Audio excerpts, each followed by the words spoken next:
ఏ కులస్తుడైనా కానీ ఇతర కులాల గురించి మతోన్మాదాన్ని రెచ్చగొట్టే మాటలు కానీ మాట్లాడితే అటువంటి యధవకు 7 సంవత్సరాల దాకా బెయిల్ రాకుండా జైల్లో వేసి ఒక చట్టాన్ని తీసుకొని రండి. ఆ రోజు నా దేశం సస్యశ్యామలంగా ఉంది.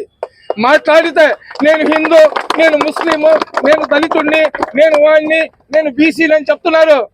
మేము భారతీయులమని చెప్పడానికి సిగ్గు వస్తుందా మీకు?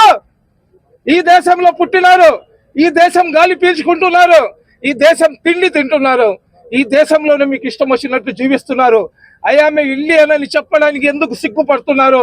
ప్రతి ఒక్కరు కూడా నేను భారతీయుడని గర్వంగా చెప్పుకునే పరిస్థితి ఈ దేశంలో వచ్చిన రోజే ఇతర దేశాలు మా జోలికి రారు. కాబట్టి మనం అందరం కూడా కలిసి ఐక్యమత్యంగా అన్నా తమ్ముల్లాగా జీవిస్తున్నాం. మనకు అంతర్కలహాలు 1,00,000 ఉన్నా కానీ మా దేశానికి పాకిస్తాన్ లాంటి కుక్కలు కానీ వస్తే మా దేశం జోలికి వాళ్లకు ముక్కలుగా నరిగి తాకులకు గద్దలకు వేసేస్తానని చెప్పి తెలియజేసుకుంటూ ఈ కార్యక్రమం